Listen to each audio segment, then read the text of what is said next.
Legal issues and requirements.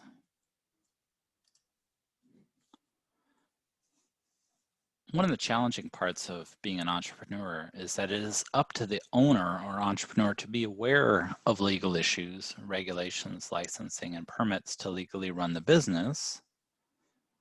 And ignorance of not following all the regulations and having all the correct licensing and permits to run a legitimate business. Ignorance is never an excuse.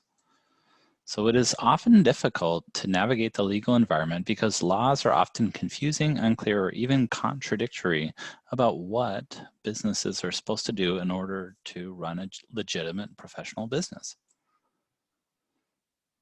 To understand a little bit more about the laws and regulations that govern businesses, we need to consider how laws are established. So remember that there is the federal level of laws, there are state level, and there are even local ordinances and laws that govern how businesses can operate. So businesses are regulated, but the question most people ask is why and how they are.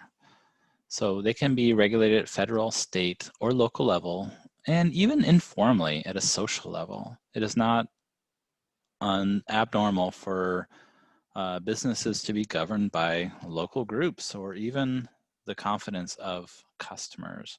If enough customers get together and protest a business operating in a certain area, that can be detrimental to the business. So often there is the formal government regulation, but there is also some informal regulation as well. They can also be self-regulated by the industry. So it is not uncommon for businesses to be self-regulated, meaning that groups might find or form some type of entity that governs the industry to allow permits or licenses. So for example, for the real estate industry, realtors might have to pass a real estate exam in order to become an agent or a broker in order to practice their business. And often this is done through self-regulation of the industry.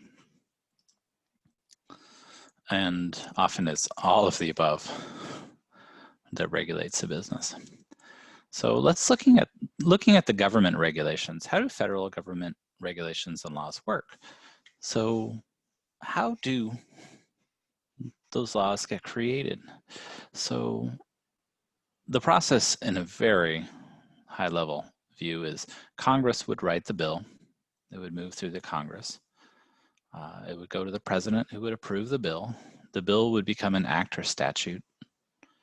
And the act is codified into the US Code. So now the bill has become a law, but the problem always is who enforces the law? Just because the law exists, if there's no one to enforce it, what does that mean? So it's very important for business to understand what the laws are, but also who is the entity that enforces that law. To enforce a law, the law requires regulation. A regulation specifies what is legal and what isn't. It will also outline who enforces the law and the penalties for not following the law. Is it confusing? Sure. The law may be federally or state enforced, but how do we find out? For someone new to an industry, it is good to start with an industry association search. For example, blank industry association. It is highly recommended that you perform a search and you would type in whatever your business is. So if it's a craft brewery, if you're thinking about craft brewery industry association. So just type in the term, whatever your term for your business is, and then type in industry association. And then perform the search. And we'll be looking generally for a nonprofit as a good organization to look for on your industry. And in your industry, if I'm looking for a craft brewery, I can see .orgs. Generally, nonprofits are .orgs, but we can usually look at the bottom of the page and we can find out who they are. So you can look at who they are, foundational documents. So you can look and see if they're a nonprofit or not. But generally, when you get to this section, if you find one that is in your industry, you're going to want to look for a couple things. You're going to want to see what the membership is and what the benefits, because generally you would pay. Now, industry associations are formed by members of this industry, so competition, suppliers, groups, even consumers or customers would join this industry association, and everyone pays a certain amount and you get a lot of benefits for it. And the question is, what do you get out of it? Oftentimes there's educational programs, there's information that's output every year, market research. So we want to often look at, what are the membership types and what are the benefits?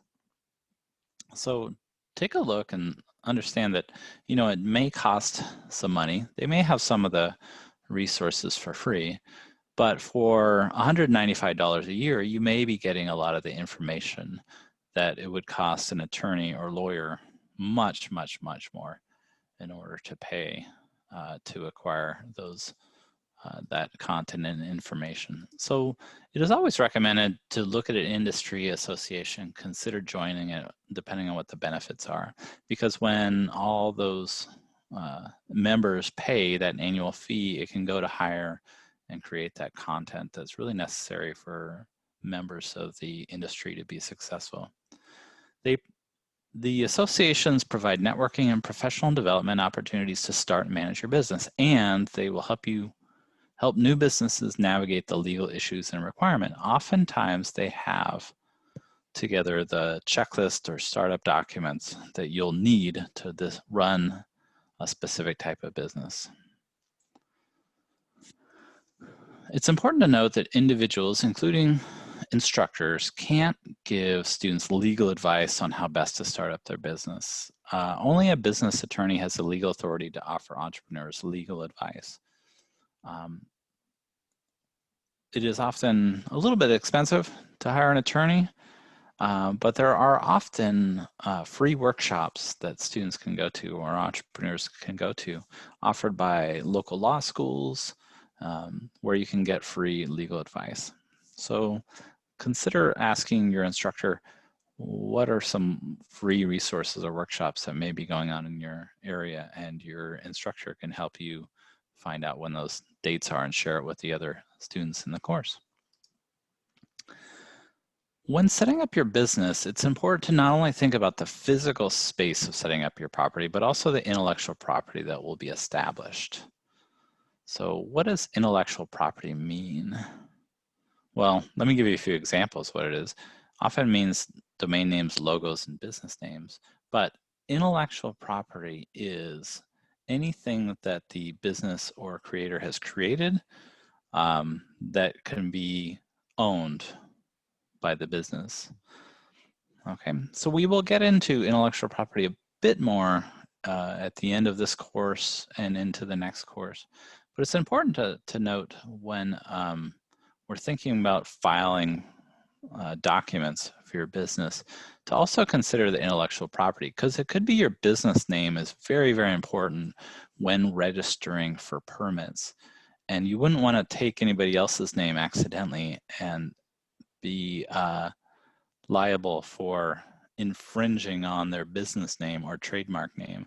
So while we do discuss permits and licensing now, keep in mind that you may want to hold off on filing any permits until you talk with an attorney or until you learn more about what intellectual property is, to avoid creating or filing any permits and licensing or forming a business entity for those reasons.